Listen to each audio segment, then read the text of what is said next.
everybody. This is Rob. It is time for another member talk, and we've got a person that's coming on to talk with us today, Lee Wiensch, who is from the Funeral Service Foundation with NFDA, is going to join us and talk with us about the Funeral Service Foundation. Hi, Lee. How you doing? Hey, Rob. I'm great. Thank you. Nice to see you. You as well. Now, Lee, you and I have never met, but we've been on a lot of meetings together. I've seen you at a lot of different stuff. Tell me a little bit about yourself. Share a little bit about yourself with us. Happy to. I joined the Funeral Service Foundation in 2019, and my background is in association management and association foundations specifically. And one of the things I have loved about being involved in the Funeral Service Foundation, which is NFDA's philanthropic arm, is that a great association foundation can really help the association itself. But I like to say that we bask in the reflected glow of the good that the other organization does. And we've really had I've had a great experience getting to understand funeral service. When I joined the association and I talked to the other staff members and said, what's your favorite thing? What am I gonna come to love about this job? They all said, oh, it's the members, which is what every association staff member around the country will tell you, right? It's our members. And I thought, okay, I believe you, sort of, but oh my goodness, they were so right. Funeral directors are a breed unto themselves. It's been a great ride so far. I've appreciated their passion and their calling to the profession, and really how committed they are to their foundation and to helping the profession progress, and to strengthening it, and then also to supporting grieving communities. Yeah. Now, you came on to your role there just about the same time I came on here. Right. What a wild ride it's been. Certainly not the job description, at least on my end, certainly not the job description I anticipated with everything that's happened over the last year or so with COVID and things. How are things working out for you guys?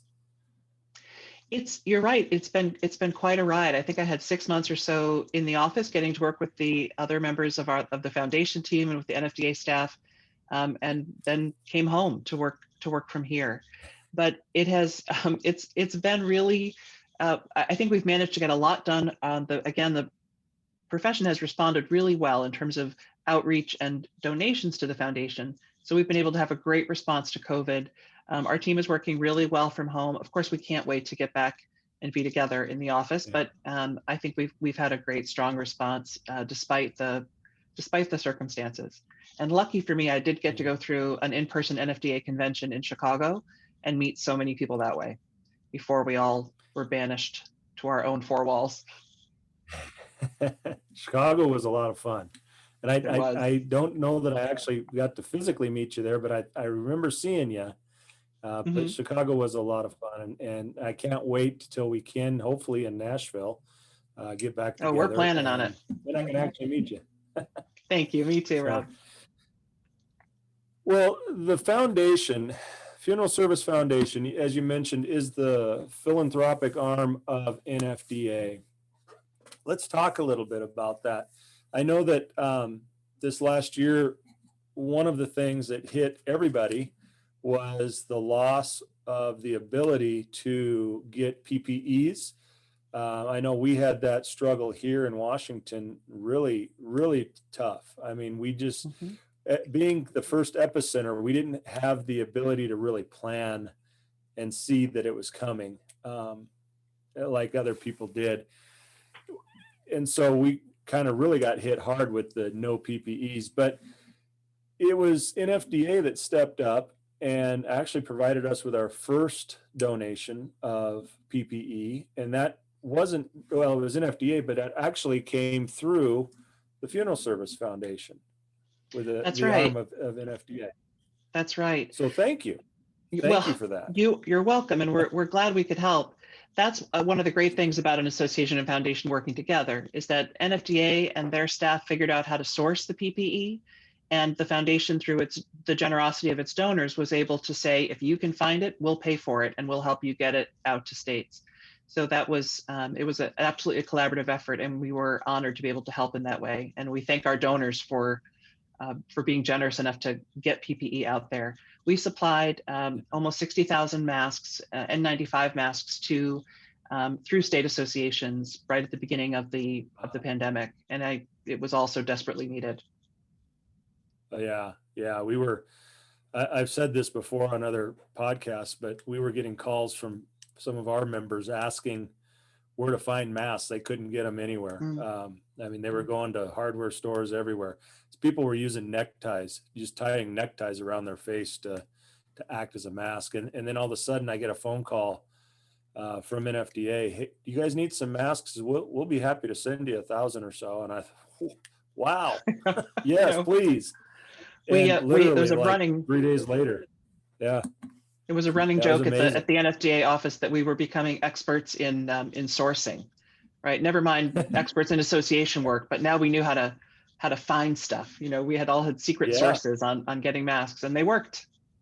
So good. I'm glad. Well, logistics as well. I mean, the logistics of it as well. I don't know where they came from, but I mean, 2 days after the phone call, there's a package at the mailbox, great big huge box, and I open it up and it's just full of masks. I mean, it literally took 2 days to get them here, and we were grateful to give those out and provide those. And we went through every one of them. We gave them all away, and I know a lot of people were very grateful to receive those.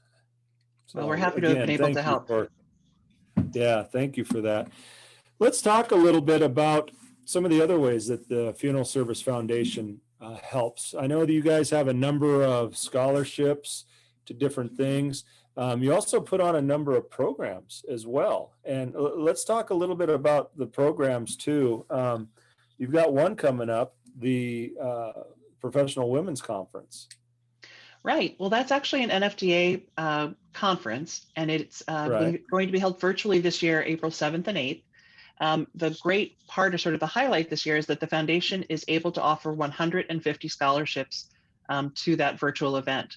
Normally, we bring 10 people in person. You know, we have 10 scholarships to that great NFDA program, where we fly women in and we pay for their hotel rooms and pay for their tuition. But we can take that same money this year and cover the cost of 150 registrants. And it is such a strong program. There's, in fact, the keynote speaker is a woman named Dr. Meg Myers-Morgan, and she talks specifically about negotiation skills for women, which I love, and got a chance to listen to a little bit of her keynote that she's been recording, and it's just fantastic. Those 150 scholarships can be accessed by applying through the foundation's website. That's at funeralservicefoundation.org, and it's a really simple application process. We will then go ahead and get you registered for the NFDA Professional Women's Conference. But it's such a good event. Normally, you know, in the ordinary times, we would bring women together for 2 days of education, and there's a fair amount of socializing and networking, and some great opportunities there. But we'll be doing those virtually too. So there'll be some great networking sessions that happen. And maybe you've been a part of one of those events where there are roundtables that you can click on. And so there'll be networking there. There's also going to be scavenger hunts and some fun things that happen during the conference. But the education is really fantastic. So we hope that you will apply for a scholarship or decide to pay on your own and come, but you can register starting March 8th at nfda.org or apply for a scholarship now through funeralservicefoundation.org. And we are happy to pay your way for some great education. Well, that's really going to open the door up for a lot of people to be able to participate. Just a great program that you have. You guys, I've noticed that you have some scholarships for other events that come up. I know advocacy, I think, is canceled this year. Is that right? That's right. That's right, because it typically happens in May, and it was not feasible to have that this year in DC. But we will be offering scholarships again for the 2022 Advocacy Summit that NFDA runs, and that's a great event. We have 10 scholarships for advocacy. Okay. We also do scholarships for the convention. So for the NFDA convention that will be this year in Nashville in October, and that is, as you know, a dynamic and an excellent way to spend a couple of days and see others in the profession. And we are absolutely counting on that being in person this year. Yeah. And so we're happy to offer scholarships for that as well. Again, applications for that happen through funeralservicefoundation.org. And those open up, I'm just going to check my notes here. Those open up in July, those convention Okay. scholarship portal. So, the scholarship part, I think a lot of people can't attend or just choose not to attend because of there is a huge money commitment. But Mhm. the scholarship program that you guys have is a great way uh, to be able to attend these events. And boy, just in being at a few of them myself, you come home with so many great ideas, so many great ways of doing new things, and you just learn a lot. And so certainly, keep an eye out and watch when these scholarships open and apply. That's the biggest thing, is apply for the scholarships. Um, One of the scholarships as well, just like we have here in Washington, is an academic scholarship that the foundation has. Apply. You can't receive these scholarships if you don't apply for it. And you get a yes or no at the end, but boy, I tell you what, most people I know that have applied for stuff have had that yes. So it's Right. you got a lot of things going, and the idea that you're there to help people grow is just amazing to me. Right. Let me just chime in for a bit about the academic scholarships if I can, because Yeah. those are a huge part of what we offer. Last year, the foundation awarded 25 scholarships to folks who are already enrolled full-time or part-time as students in ABFSC or Canadian accredited programs. The Sure. scholarships range between $2,500 and $5,000, which can pay Wow. for a whole semester or a whole year, depending on the program that you're in. Yeah. And the application is really very simple. There are a couple of essay questions, and you submit a 2-minute video as part of it. And that's true for pretty much all of our scholarship applications. It's a really easy to use portal. You upload a letter of recommendation and that sort of thing, but they're really meaningful scholarships. And there are some that are specifically awarded to residents of particular states, depending on how the scholarship was endowed. And we have a new scholarship that's being offered this year in collaboration with the Journey to Serve program, which I'll tell you about in a minute, but that is exclusively for military veterans attending mortuary Oh, science good. school. So those are Yeah. $5,000 scholarships, and we're going to be awarding 2 of those a year. And we're doing that, the Funeral Service Foundation is doing that in collaboration with the ICCFA Educational Foundation. We're working together on this great project and happy to offer those. So the academic scholarships are open now. The portal's open February 15th through April 1st. Mhm. At funeralservicefoundation.org for those academic scholarships. And then again in the fall, we open September 15th through November 1st. So we hope that you'll apply. We'd love to give our money to students who are going on to strengthen the profession. Now, if an application comes in and is not awarded the scholarship, can they reapply for the next year's or the next round of scholarships? Absolutely. And they can also contact us to ask about what might make their application stronger in the future. We Sure. love to coach applicants about an essay or a video submission. We're happy to give that sort of advice because we want to see you succeed, and we want to we want to give you our money. So please apply. Yeah, we've kind of hinted around about that on our show here about our state's scholarship, and we're in the same boat of we want to give that out. We've got money to give to students. We just don't have applicants to provide that to. And so if you're a student, check out the Funeral Service Foundation scholarship. If you're a Washington student, also check out the WSFDA scholarship. That's, you could pretty well, for those dollar amounts, almost get the entire program paid for. So I know that I've got kids in college now, and we're looking at scholarships, and boy, I tell you, I wish they were going into funeral service because I would have them fly immediately.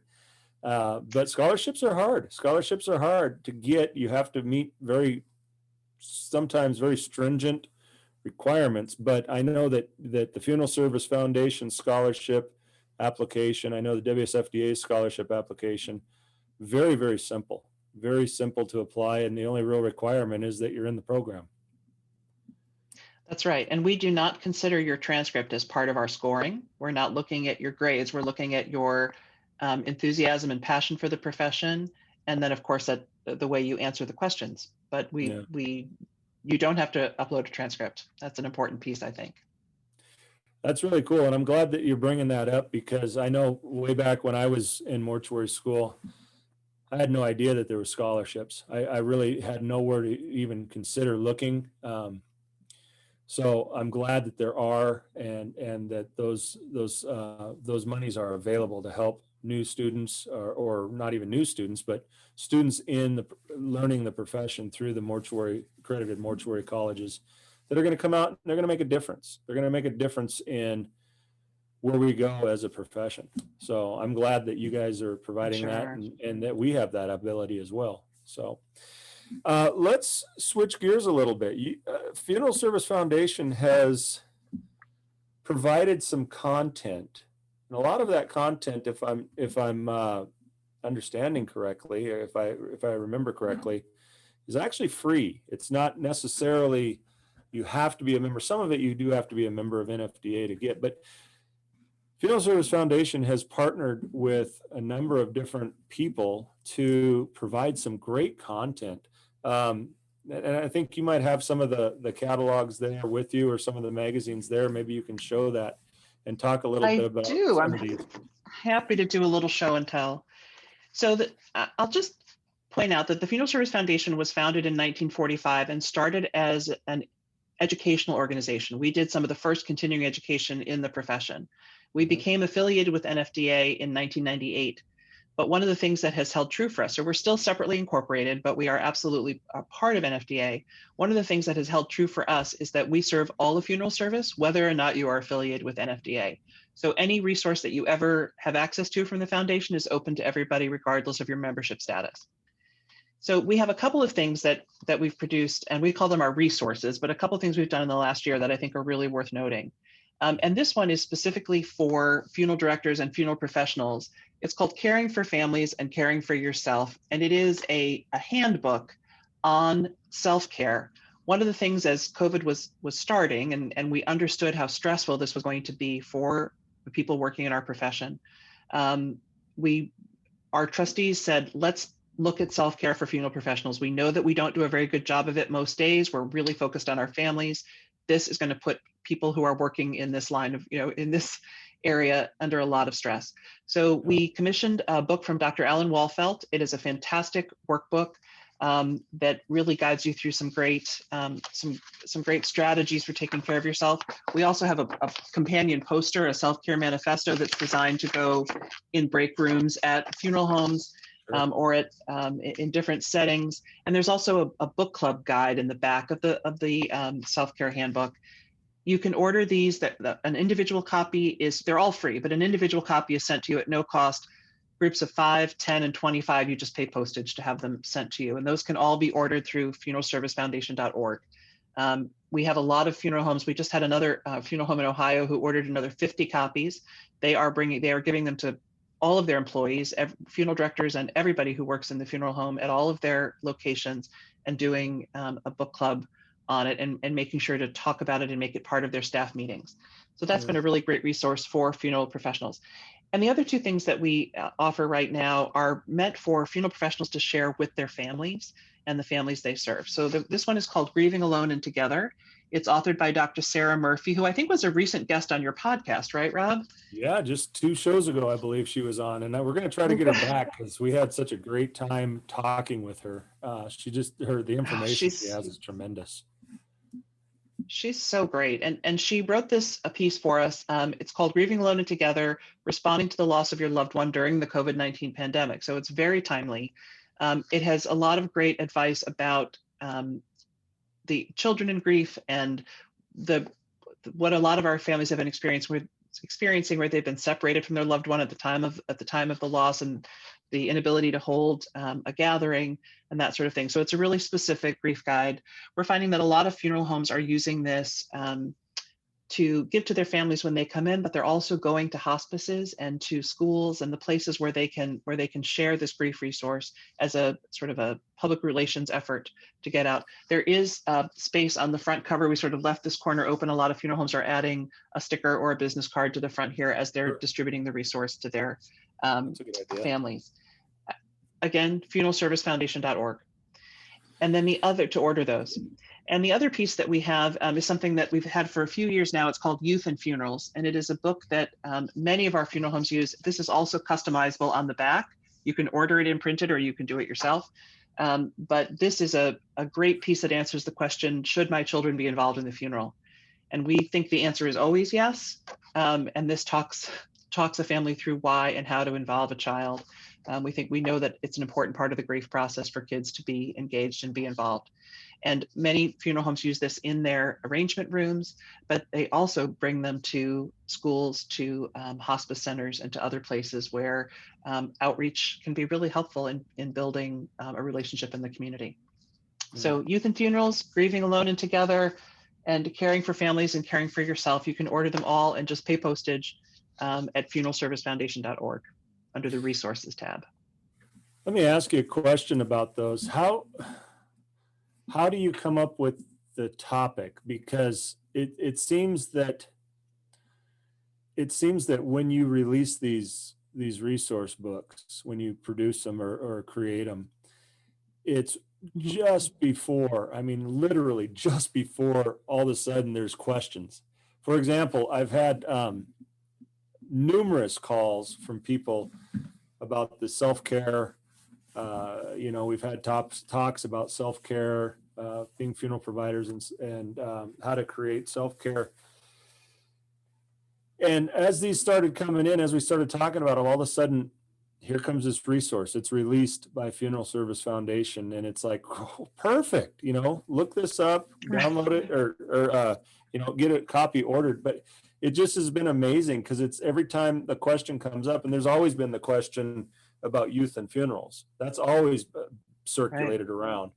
And then, of course, COVID and the talk about COVID, talking with Dr. Murphy, how she said, yeah, it was just amazing. I had to basically drop everything and write this to get it out there, to get it on time, to get it so it's still relevant. And we're still in this pandemic. It just amazes me. And I don't know what the secret is, but how you get these things put out just before the wave crashes down. And this is the number one topic that we're talking about. You got like a crystal ball or something, I think.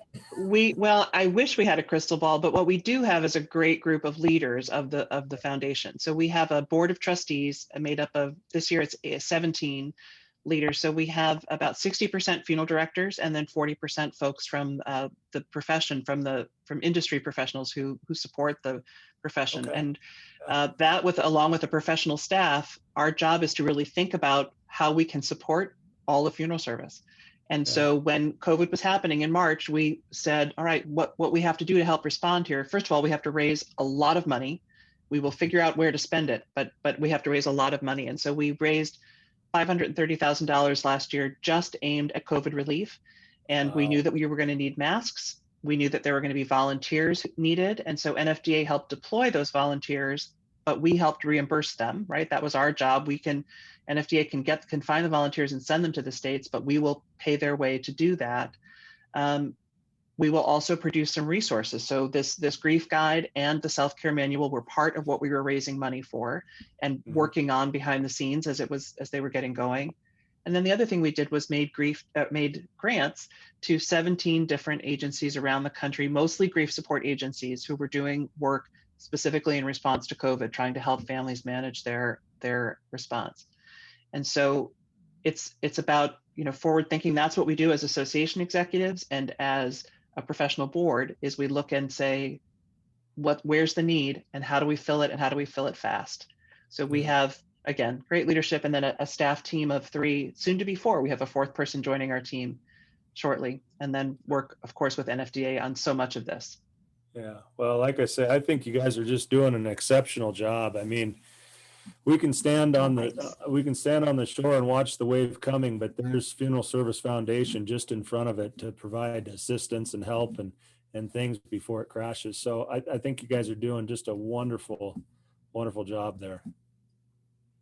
Thank you, Rob. And I'm just going to write down what you just said. I'm going to use that on our website. That was beautiful. Thank you.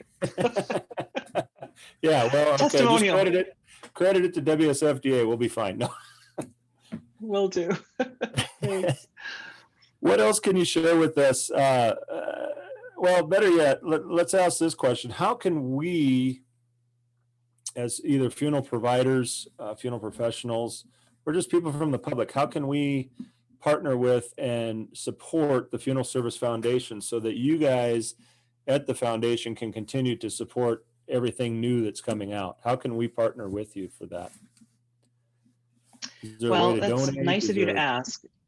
There absolutely is. And we are always so amazed at the generosity of our funeral director members of NFDA and others in the profession who give to us, and of the supplier community that really helps support so much of what we do. We are always running a campaign of some sort. So right now, starting in April, we have a matching gift from Messenger. They are matching every gift up to $10,000 made in April, May, and June. During convention time this year, we already have a pledge from legacy.com who will match gifts up to $25,000.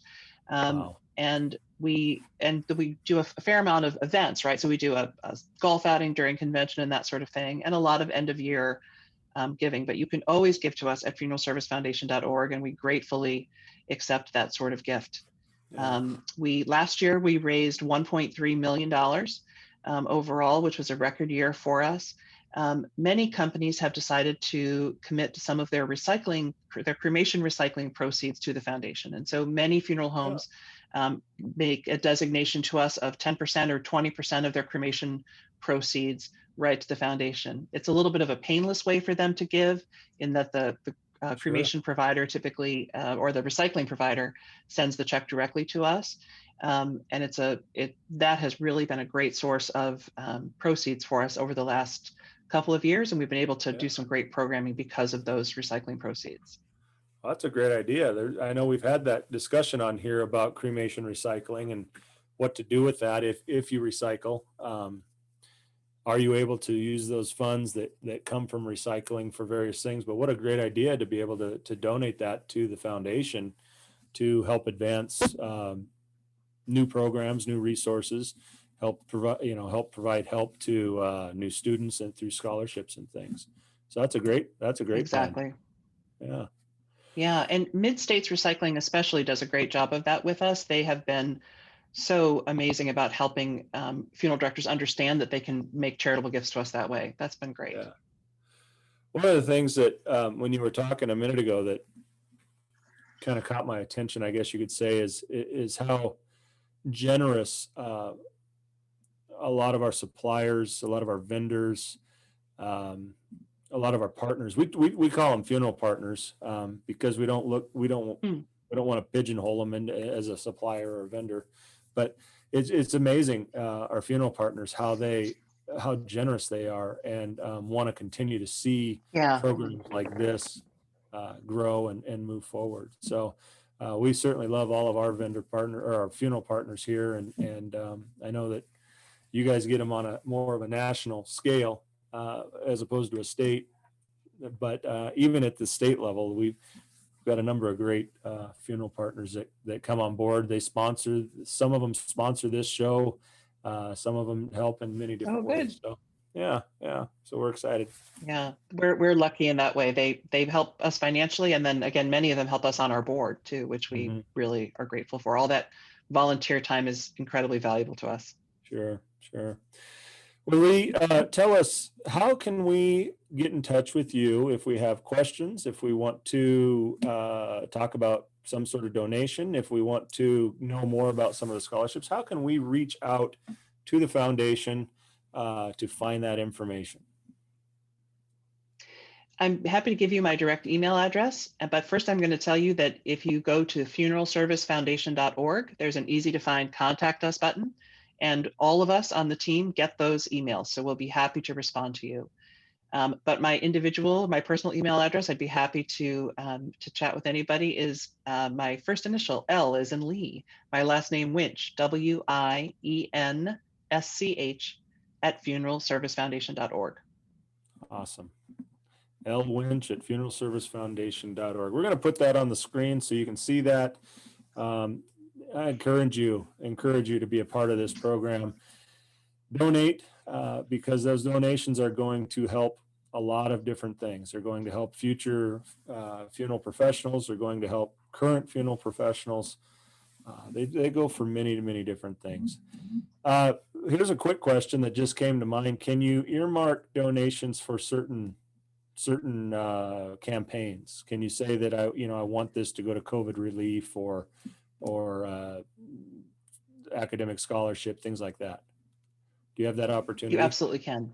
You absolutely can.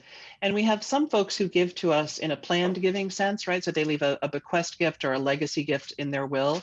And for those folks, many of them make a specific designation that they'd like to name a scholarship, or they'd like it to go specifically to academic scholarships. But yes, Okay. you can always restrict your gift or tell us how you'd like it used, and we will absolutely honor those requests. Yeah. We believe Wonderful. strongly in honoring a donor's wishes. Yeah, that's great. Well, thank you, Lee. Thanks for coming on and sharing with us about the Funeral Service Foundation. And, check them out. Check them out, funeralservicefoundation.org. They got a lot of great things on their website. I'm on it now, and it's very easy to maneuver through the website and find out about the resources that are available, find out about the scholarships. So thanks for coming on and joining us. You're welcome. And I hope that many of your listeners will apply for some scholarships. We again would love to help you with your education or with some of the great programs like the Professional Women's Conference coming up really soon. So hope to hear from many of you. All right. Thanks, Rob. It's great to see you. Yeah, you as well. Bye, everybody.